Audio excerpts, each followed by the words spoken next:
eu venho aqui prestar contas. Presto contas, mais uma vez, das minhas atividades como presidente da representação brasileira no Parlamento do Mercosul, em missões no exterior.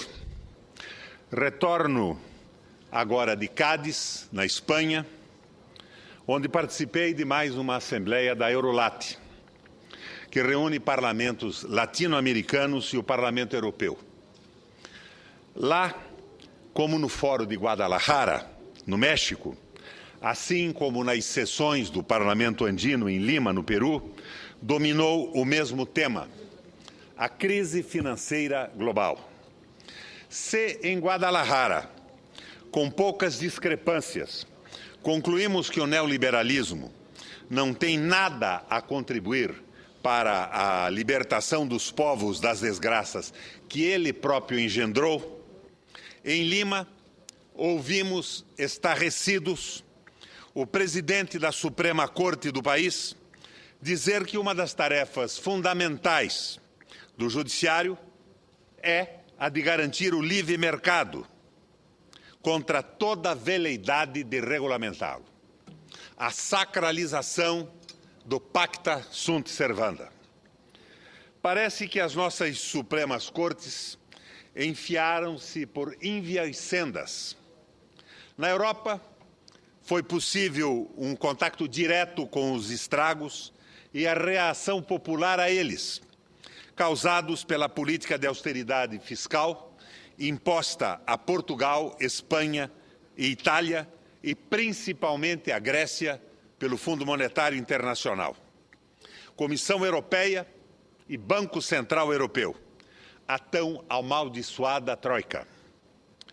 De forma clara, sem qualquer véu, a conta da quebra dos bancos com a debacle financeira de 2008 está sendo repassada aos trabalhadores e à classe média, na forma de arroxo salarial, desemprego, corte nos gastos de saúde, educação, previdência, habitação, aumento da jornada de trabalho sem compensação salarial.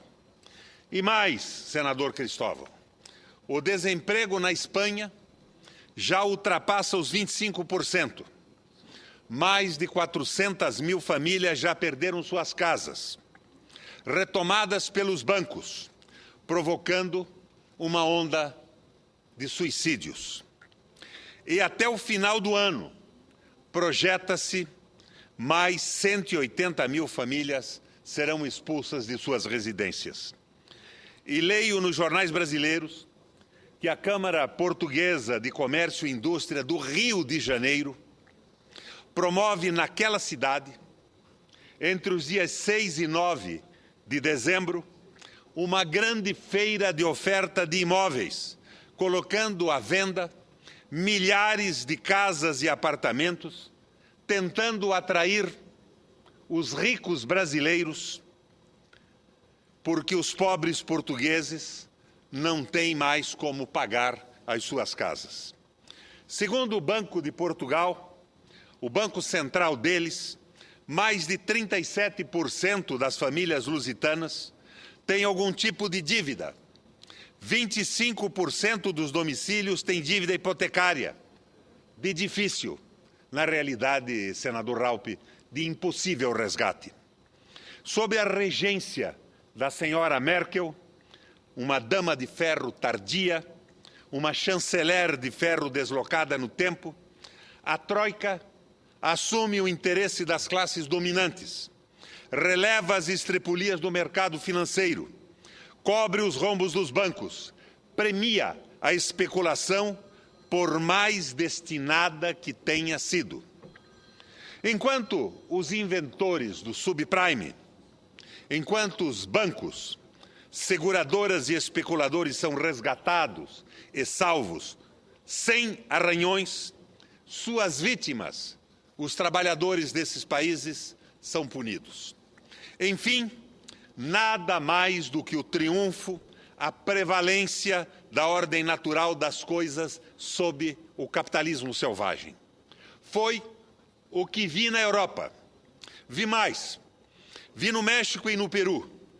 vi nos debates da Assembleia da Eurolat que isoladamente, que sozinhos, por nossa conta e risco, não vamos longe e permaneceremos presos à terrível ditadura do capital financeiro internacional.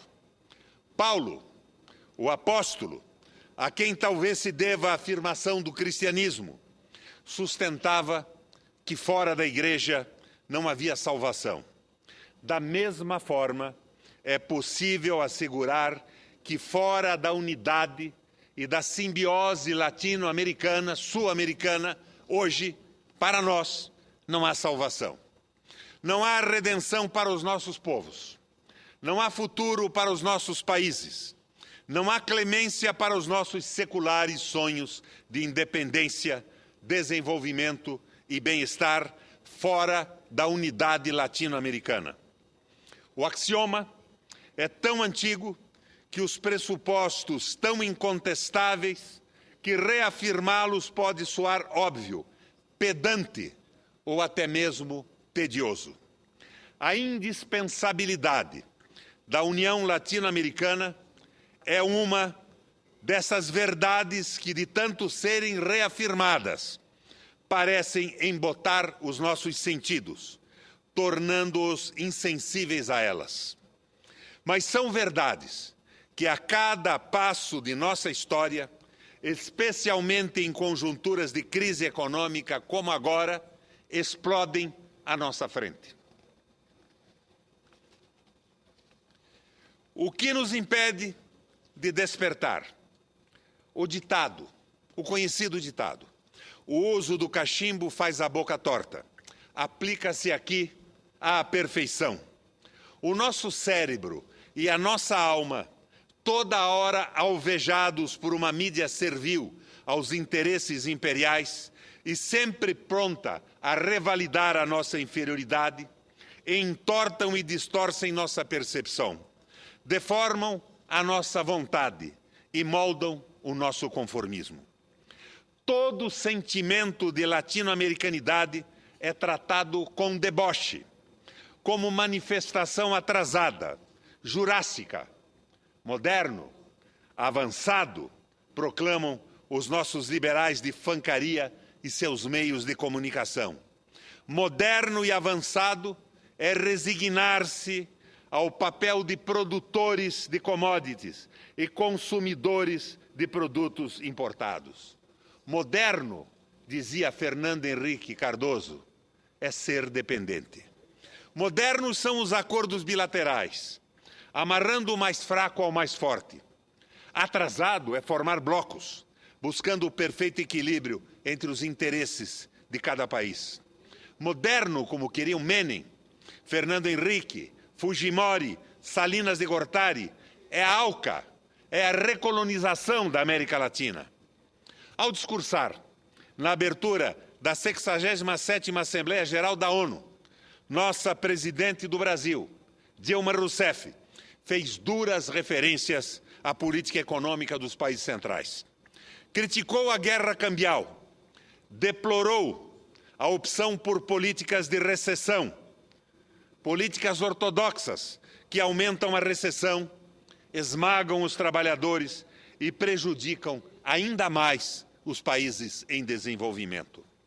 Defendeu as iniciativas de defesa comercial dos países emergentes, repelindo a classificação de que elas sejam protecionistas. Enfim, posições que cada um de nós, mesmo os mais críticos à presidente, assinaria embaixo, mas não a imprensa brasileira, não as elites do nosso país.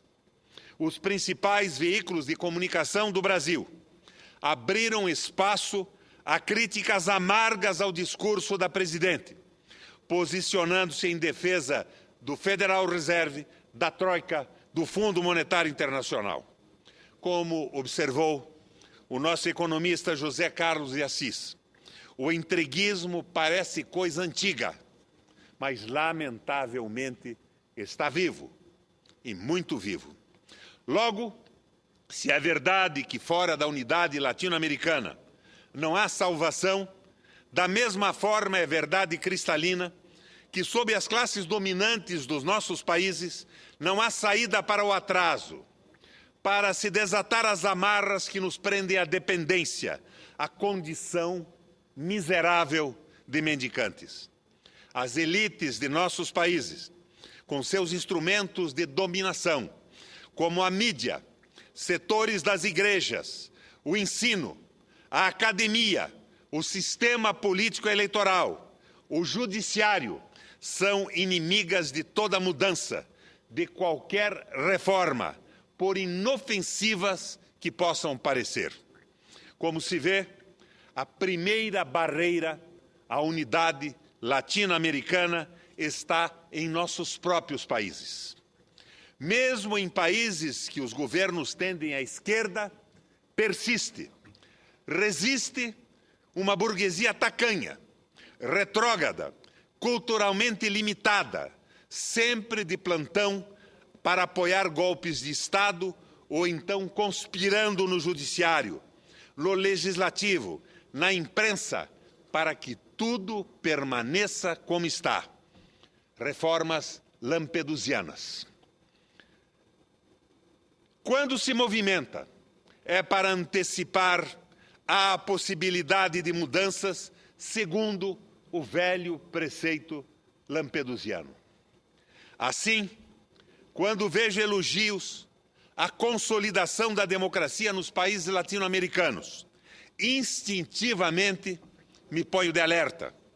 O que se vê, na verdade, é a consolidação do status quo, com alguma tintura de boas maneiras, de civilidade, coisa para liberal norte-americano europeu algum colocar defeito. O termômetro máximo de nosso estágio democrático, ou quem sabe civilizatório, para esses observadores da evolução de nossas habilidades com talheres e louças, para esses observadores do exótico, são as eleições. Se elas forem, segundo os critérios deles, suficientemente higiênicas, eles concedem-nos o nihil obstate, para que possamos ser admitidos no maravilhoso mundo da democracia ocidental. Oh, glória! Antigamente, abalavam-se para esses trópicos para observar os pássaros. Hoje, abalam-se para observar eleições, com o mesmo espírito de busca pelo inusitado. Por isto, senhores e senhoras senadores, confesso que às vezes, ultimamente muitas vezes, impacienta-me o arrastar do tempo as delongas desse lento tempo latino-americano. Esse encantamento de Macondo que nos imobiliza e enfeitiça. Parece que nada anda, que a modorra tropical, como uma doença do sono, deixa-nos letárgicos, apáticos, resignados. Mesmo quando nos agitamos sacudindo a pasmaceira, o fazemos dentro da moldura institucional, respeitando os limites do quadrado, aonde querem que nos condicionemos e nos movimentemos. A quadratura do quadrado tem sido a limitação do nosso espaço. Quer dizer, pensamos, raciocinamos, projetamos e propomos dentro das instituições.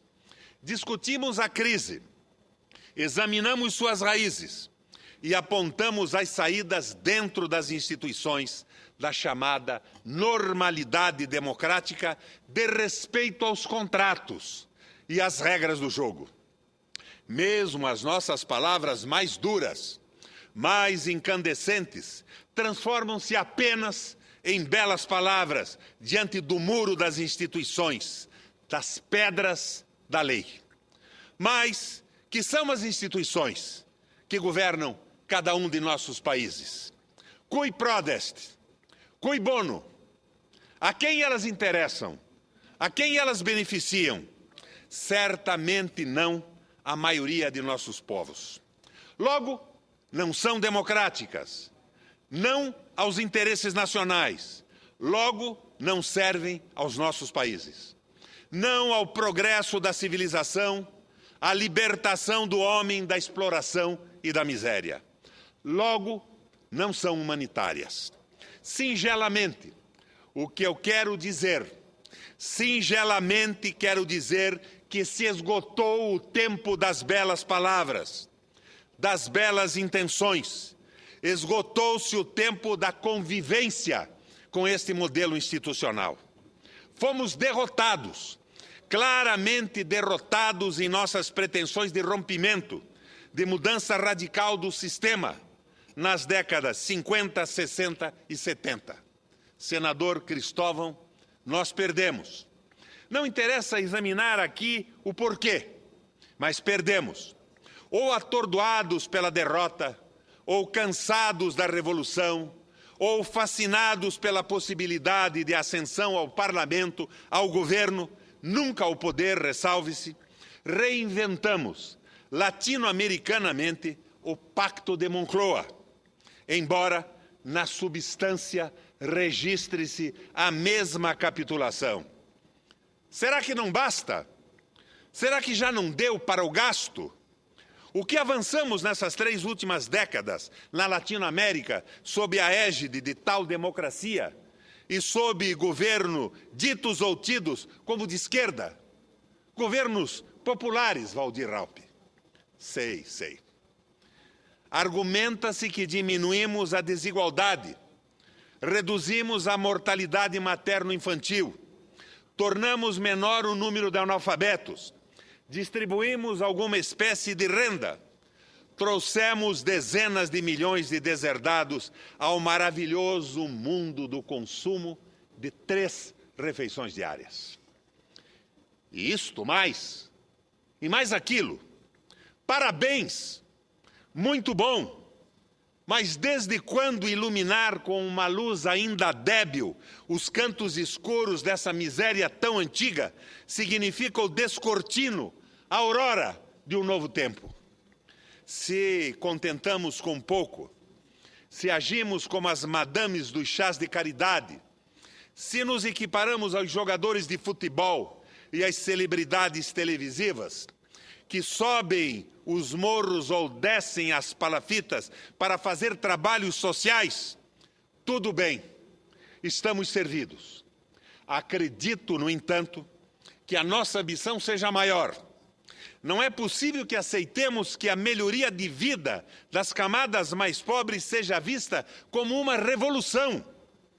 O acréscimo de uma refeição a mais no cardápio dos pobres e, de vez em quando, o luxo de um pedaço de carne, além de televisão, geladeira, móveis e, quem sabe, até um carro, não mudam a substância das coisas. E nada garante que tais conquistas persistam ou que suportem um pequeno sopro, uma marolinha que a crise provoque. Reconheçamos, nada mudou. Se a natureza das coisas não mudou, se a substância é a mesma, que temos então a festejar? Da mesma forma que é verdade que a vida dos mais pobres melhorou um tanto, não vou aqui, senador Lindbergh, falar sobre esta besteira, essa asnice tremenda da nova classe média, para poupá-los de tanta sandice. É mais verdade ainda que a política econômica não mudou essencialmente. Não mudou absolutamente nada.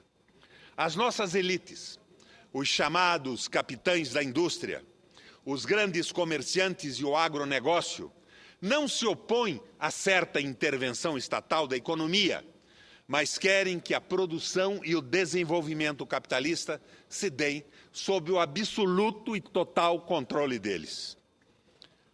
Querem a participação do Estado, porque o Estado é o maior gerador de capital disponível no momento.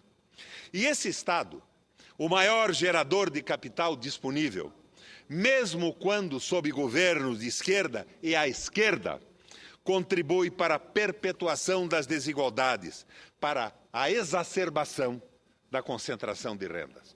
Insisto, senador Cristóvão, alvíceras, saudemos, louvemos e agradeçamos os beneméritos que acrescentaram uma refeição a mais na mesa dos pobres.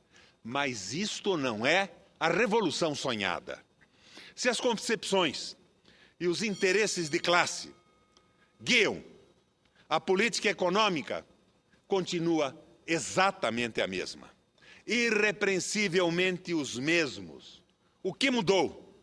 Alguns afagos nos pobres depois de 5 séculos de apartheid social e depois de século e meio do fim da escravatura são mudanças. A redemocratização dos nossos países, na sequência da remoção das ditaduras militares e civis, porque já imprestáveis, demasiadamente onerosas para o império e seus aliados nacionais, o fim delas não mexeu uma única vírgula no caráter de classe de nossa sociedade. Examinemos as nossas constituições. As nossas constituições ditas democráticas, ditas cidadãs, ditas libertadoras, não tocam em nada que possa colocar em xeque o caráter de classe de nossa sociedade. Longe de eu pretender constituições socialistas. Não é isso. Decididamente não é isso. Quero dizer que as nossas leis sacralizam e pretendem petrificar a ideia de uma sociedade com dominantes e dominados, detentores dos meios de produção e vendedores da força de trabalho. Assim sendo, como então imaginar uma política econômica que contradite tais preceitos?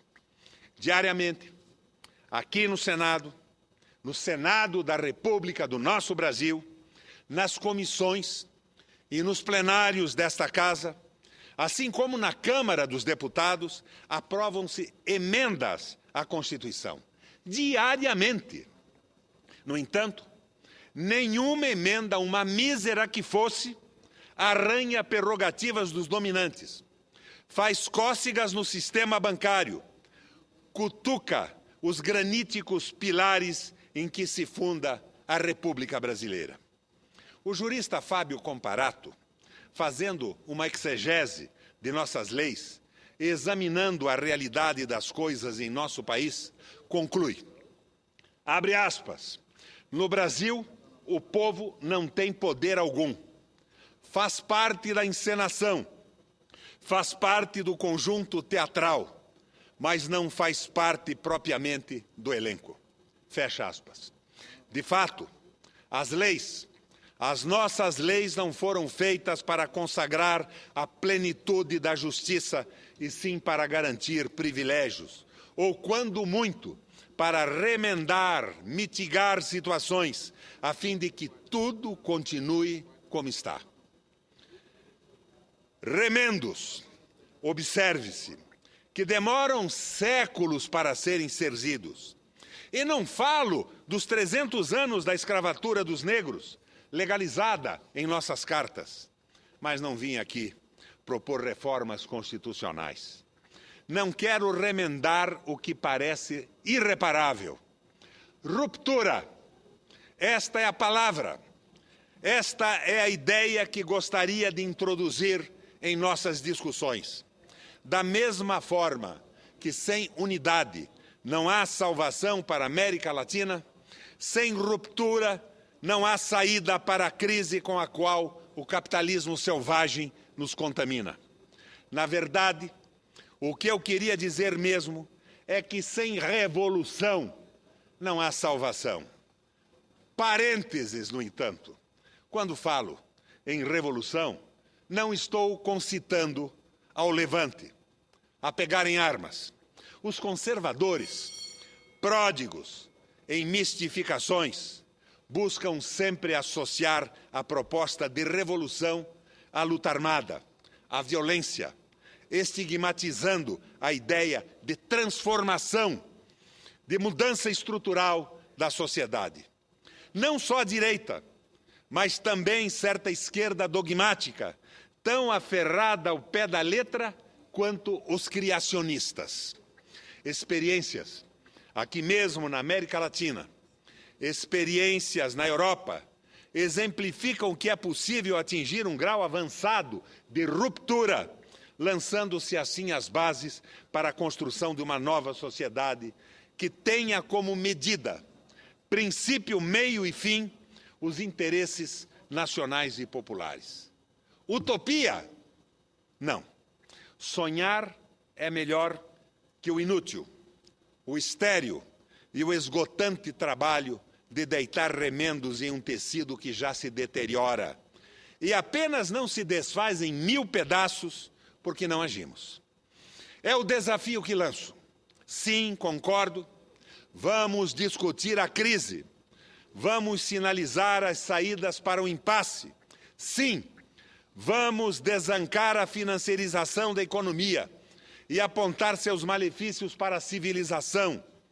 Sim, vamos detonar a troika. Sim, vamos deplorar o conservadorismo dos nossos governos, ditos de esquerda, no enfrentamento da crise. Sim, tudo isso. Mas ousemos um passo a mais. Vamos abrir um espaço para debater a revolução, a radicalização de nossas propostas, um avanço para além da quadratura da moldura. É legítimo. A revolução é legítima. Até quando vamos ler, pensar e decidir segundo os interesses dos dominantes, segundo os interesses da grande mídia, acuados por ela, chantageados por ela, aterrorizados por ela? Se eles consideram legítimo, de direito, fazer desabar sobre os trabalhadores e a classe média o preço da crise, mais legítima ainda é a reação a estas imposições. Ruptura, revolução, subversão das instituições que apenas servem para apertar ainda mais os grilhões da dominação. O resto, bem, o resto, senador Cristóvão, é diversão, do italiano diverterem, desviar do que realmente importa. Concedo com o máximo prazer, com a tolerância da mesa, uma parte ao senador Cristóvão Buarque. Senador Raupp, eu creio que um discurso como esse merece não um, mas muitos à parte. Quero começar, senador Requião, dizendo da alegria que eu sinto de ouvir a palavra revolução sendo dita dessa tribuna. Porque aparentemente virou uma palavra maldita, quando tem uma palavra nobre. Foi a revolução que fez os Estados Unidos. Foi a revolução que fez o mundo moderno, a partir da França. Foi a revolução científica e tecnológica que, 200 anos atrás, deu início a um novo mundo e que, ultimamente, nesses últimos 30 anos, está dando início a outro mundo. E nós precisamos de revolução, sim. Mas parece que as pessoas estão com medo de falar isso. Só que eu acho que essa revolução, ela talvez vá além do que muitos falam hoje. E é aí que eu gostaria de provocá-lo. Quando a gente vê hoje o discurso do senador Lindbergh, um belo discurso, com muita coerência, eu fico pensando que nós hoje estamos divididos entre uma direita insensível ao desemprego do povo e uma esquerda insensível ao povo vivendo em um mundo de inflação. Não podemos esquecer que, mesmo com pleno emprego, o mundo sob inflação é perverso para os pobres também. E o presidente Lula conseguiu aumentar o salário mínimo e, graças a isso, deu um grande salto no Brasil por causa da estabilidade monetária. Eu volto a insistir. Sem estabilidade monetária, você aumenta o salário mínimo hoje e rouba dele amanhã. Pois bem, nós temos que ir além dessa revolução dos anos 50 e pensar outra coisa. Essa outra coisa, senador Requião, e a minha provocação é revolucionar a revolução. Não no método, como esses daqui são muito jovens, talvez não se lembre, como defendia Regis Debray, mas era revolução na revolução dele, era no método de fazer a revolução, não nas cidades com as greves, mas no campo com as guerrilhas. Não, o que eu falo revolução na revolução é mudar o propósito do sistema social.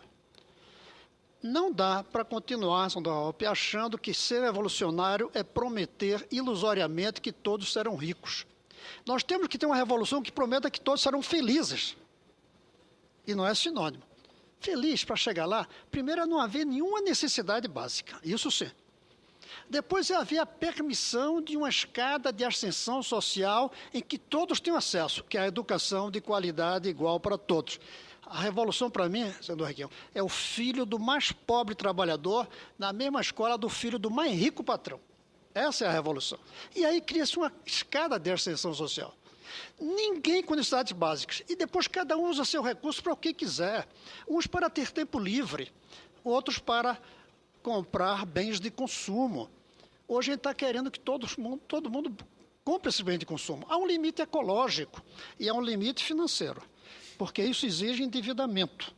E nós temos hoje uma parcela imensa da população mundial, mesmo que está dentro do sistema, mesmo que tem emprego, escravizada pela dívida.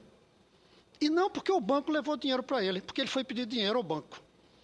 E a gente joga a culpa toda no banco. Os bancos são como aquele que sequestra quem quer ser sequestrado.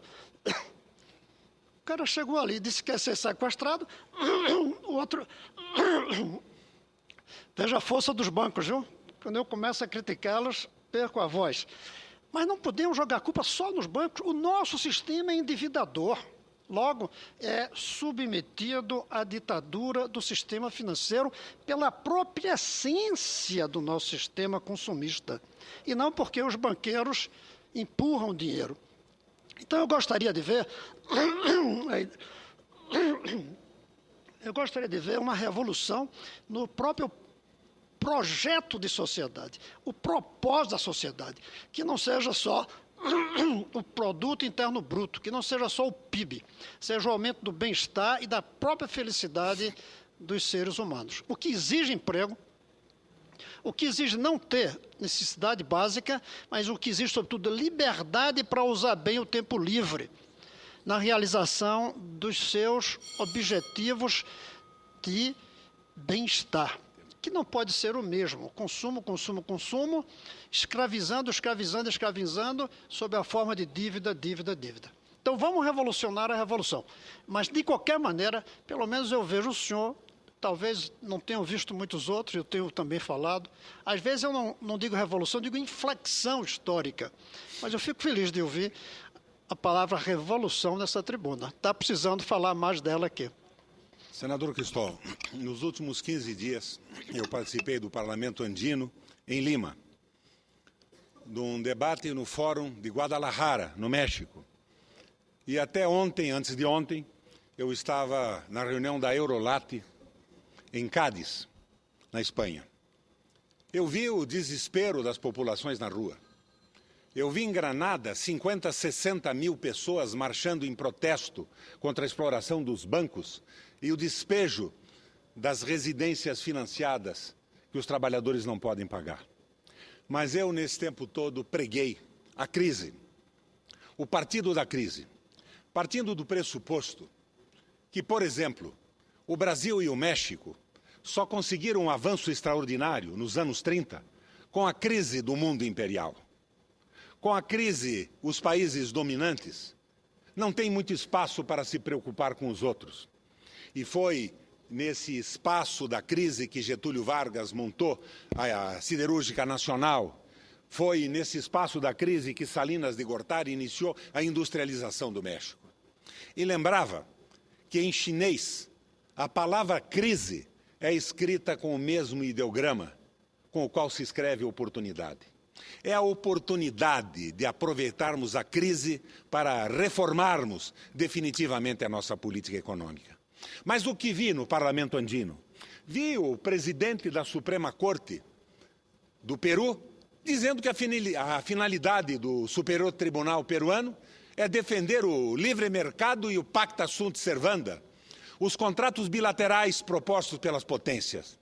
Mas eu dizia a eles que se nós saímos com alguma comodidade da crise de 2008, 2009, com a solidariedade planetária, isto não existe mais agora. Os Estados Unidos, tomado pelas ideias do Tea Party, influenciando os republicanos que são maioria na Câmara. A Merkel, com a sua política de absurda austeridade na Alemanha, estão viabilizando o mesmo tipo de política, austeridade fiscal.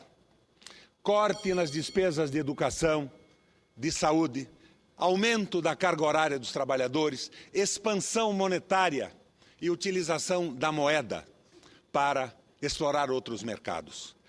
Todos pretendem, todos, mesmo a China, que mudou o seu comando agora, exportar o desemprego. Eles querem produzir internamente austeridade fiscal e vender para o mundo, exportar o desemprego estruturalmente dos seus países. É de uma cristalinidade absoluta que isso não vai dar certo. Quando todos estão pretendendo a mesma coisa, ninguém conseguirá esse avanço. Todos eles querem para nós qualquer coisa parecida com o Tratado de Methuen, que acabou com Portugal, quando a Inglaterra ofereceu isenção fiscal absoluta para a entrada do vinho do Porto nas suas fronteiras, e Portugal ofereceu isenção absoluta para os manufaturados e para os tecidos. A Inglaterra acabou com a possibilidade do desenvolvimento industrial português, que tinha sido dono dos mares e dos descobrimentos. E o ouro do Brasil, drenado para Portugal, de lá ia para a Inglaterra para a compra dos bens industrializados. O liberalismo econômico surge com a inspiração do Tratado de Methuen, influenciando Davi Ricardo e Adam Smith na defesa da Companhia das Índias e do ouro brasileiro, que transforma a Inglaterra num soberano do comércio no mundo. Os Estados Unidos se livra disso com George Washington depois da Revolução, com a nova política americana. Alexander Hamilton, já falei muitas vezes nessa tribuna, nomeado uma espécie de ministro da economia da época. Henry Clay, Henry Carey, o alemão Friedrich List criam a nova economia americana.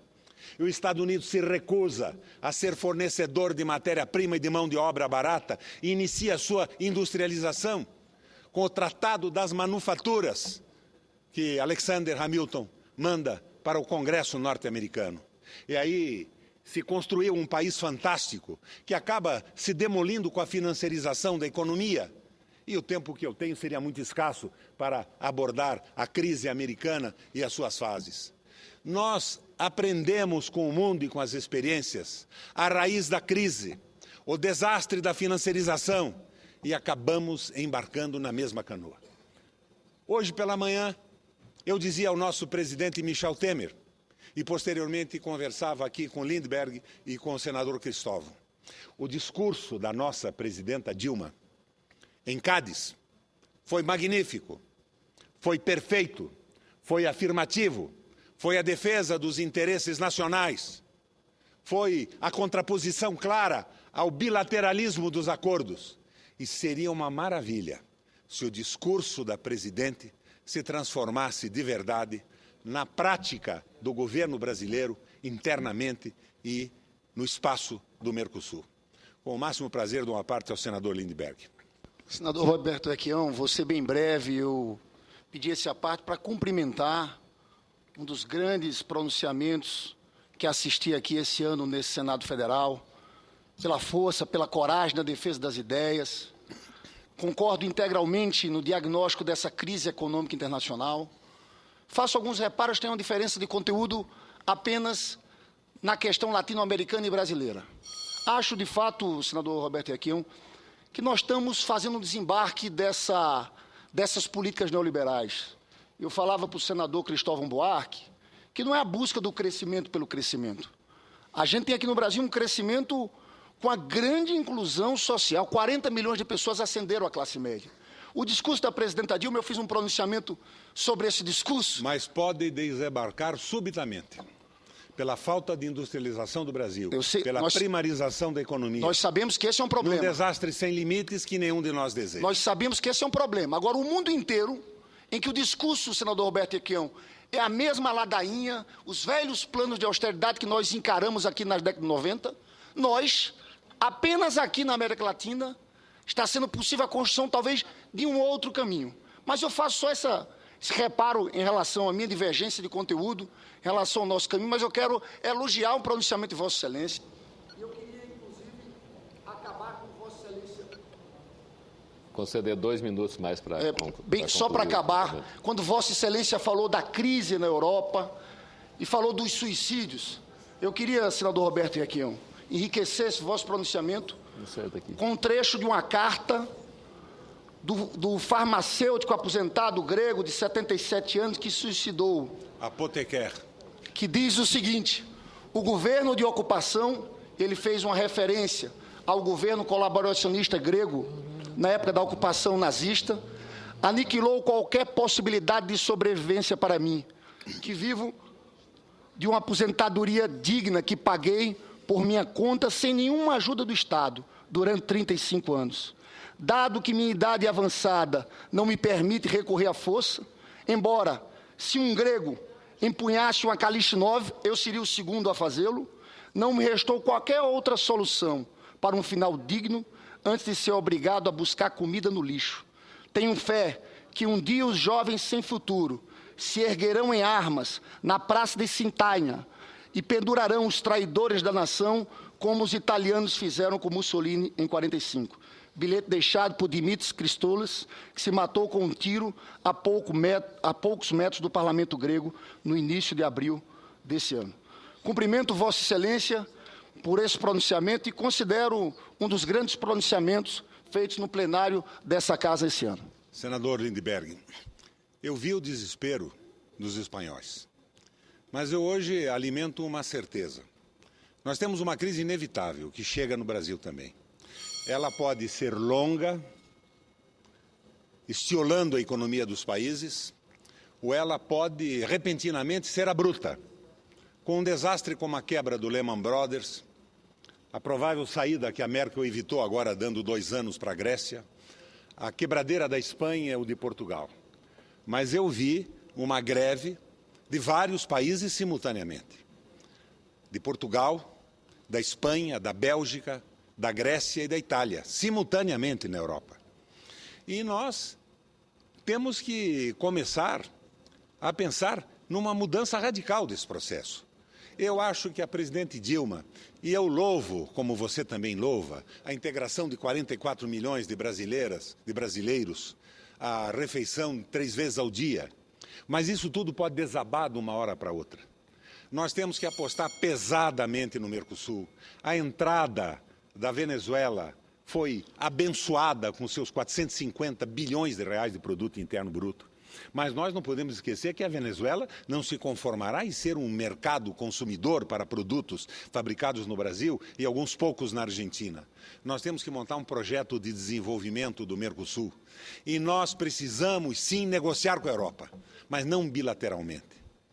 Nós temos que ter acordos de Mercosul, do nosso bloco com o bloco europeu, respeitando o interesse de todos os nossos países. Nós precisamos acordar. A Dilma está no caminho certo, mas trilha esse caminho com muita tibieza, muita vagarosidade. Nós precisamos aprofundar as medidas que estão corretas, mas que não são suficientes ainda e podem ser atropeladas por um desastre da economia que será lento ou será súbito, de uma forma que com grande dificuldade nós poderíamos prever. Senador Randolph, como é que é? Randolph? Senador Friedrich. Roberto Requião. Rodrigues, eu sempre... O Friedrich Randolph é parte... Friedrich Rodrigues. O Friedrich é a parte da homenagem de uma mãe nordestina ao filho que recém-nascido. Podia ser descendente do Friedrich List, que Engels, ajudou a elaborar a do nova Engels, política Friedrich norte-americana. Engels, que é assim, que sobre as ideias dele, de Marx, estamos aqui também debatendo, porque é disso que se trata. Eu quero cumprimentar a Vossa Excelência por estar assistindo e agradecer a oportunidade de estar assistindo um dos melhores, não somente pronunciamentos, mas um dos melhores debates que já tivemos lugar no plenário do Senado da República. Porque, eu quero assinar, eu me permita aqui, como diz meu querido Pedro Simon, a inveja cristã de não estar fazendo esse pronunciamento, que eu quero assinar embaixo da análise feita por Vossa Excelência. Nós estamos vivendo a fase da financeirização, estamos vivendo cada vez mais a fase em que o capitalismo se submete cada vez mais à ditadura do poder econômico, à ditadura dos bancos, e nós estamos com oportunidades na América Latina que poderiam ser lideradas pelo Brasil. Eu quero concordar com Vossa Excelência, concordar com a parte do meu querido Lindenberg, estava até brincando com o Lindenberg, apartei a primeira, vamos fazer que nem na época do movimento estudantil, em que eu militava junto com o Lindenberg, um tentava se inscrever depois do outro, para apresentar a divergência que tinha em relação ao outro. Quero concordar com a parte do Lindenberg, mas quero também destacar o que Vossa Excelência citou. Eu acho que o Brasil poderia estar liderando um bloco econômico. O Brasil cumpre esse papel não só para a América do Sul, como para a América Latina. Nós